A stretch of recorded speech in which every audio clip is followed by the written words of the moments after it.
Hey everyone, it's Pat from Seattle Coffee Gear here.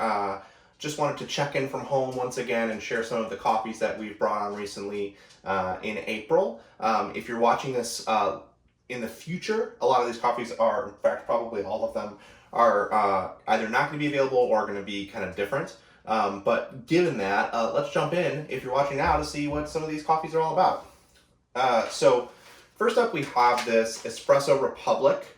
Obviously, the actual bag you'll get is a fair bit bigger than this one, but this is my sample size one. So this is an Espresso Republic. It's a Colombian, Santa Monica, and it is a really delicious Colombian. It's not usually my favorite origin, but we've got several of them today, and all of them are pretty good. I actually like them more than I typically like coffee from the origin personally. So this one has notes of Concord grape, jasmine, and honey. And one thing that I noticed with this coffee is it's a natural process, but it's kind of a trend that we're getting this year in particular, where we're getting a lot of really good naturals that aren't as overpowering as you might assume based on experience you may have had with naturals in the past. So this is another good one for in that kind of trend. If you've liked naturals before, I think you're gonna love this one.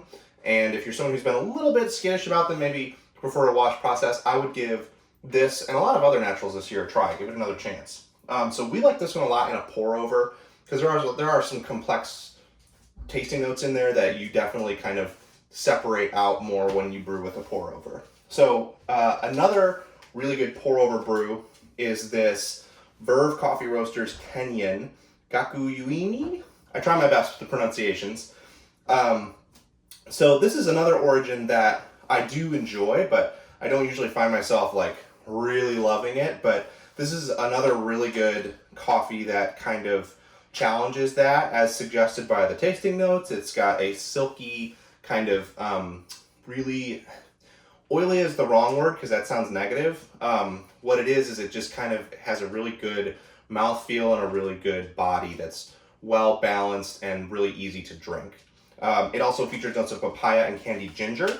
I think that is super accurate and really kind of gets at sort of the softer, fruity sweetness that's not particularly like, it's not overly sweet. It's not super in your face. It's just kind of like a softer stone fruit kind of vibe going on with it. And generally just really easy to drink. That's kind of the theme with all these coffees is they're highly, highly drinkable. So from there, we have a couple more Colombians.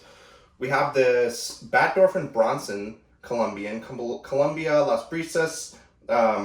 It is a very typical is kind of maybe, again, another word that sounds negative, but what it really is familiar. This is going to give you the taste that you probably are used to with Colombian coffees, but not in a bad way. It's really good. It manages to provide those kind of light citrus notes with the richness and depth that you get from Colombian coffees that really emphasize that sort of bitter sweet chocolate. That's really more of a dark cocoa taste rather than a sort of milkier chocolate that you might get with coffees from other origins. This is sort of a reminder of, I know for me and I think for a lot of people, Colombian coffee was kind of the first single origin experience that a lot of us had. And this kind of gets back to that, like, this is the kind of coffee that got me into coffee in the first place. So highly recommend it. It's really versatile because of that. So you can brew it as a drip brew, a pour over, a press. I haven't tried pulling it as an espresso, but I suspect that you could probably even get a pretty good espresso out of it. So really, however you like to brew, it's great across the board. That's similar with this Kickapoo, which is also a Colombian, Colombia Inzabelen.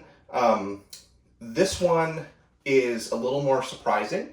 Like I said with the Batdorf and Bronson, it has some kind of familiar notes for a Colombian that I would sort of expect and then appreciate. This Kickapoo, though, it's a little bit brighter, and that's kind of underlined by their crisp and sweet notes on the bag. It's definitely brighter, though, than most Colombians that I've had, including the ones that we have here. It still has that sort of sweet, kind of rich flavor to it, but it's more on the sort of snappier, not even really floral but crisp is really a great way to describe it, like they've said. So this one is another one. You can kind of brew it however you want. I like it. It's really going to kind of change its flavor profile a little bit. If you brew it as a pour over, you're going to get more of those brighter notes. Whereas with a drip or a press, you'll sort of compress some of those notes down a little bit and kind of build a more balanced profile out of it. But either way, no matter how you brew it, it's a delicious coffee and definitely one to check out. We have more coffees on the way. You're going to be hearing more about them in the coming weeks, both from Roast of the Month standpoint, and we'll just have more to add as time goes on for you to enjoy. So thank you so much for watching. Please feel free to ask any questions below, and I'll try to answer them as quickly as I can. And make sure to like the video and subscribe for more videos from the whole crew. Thanks so much.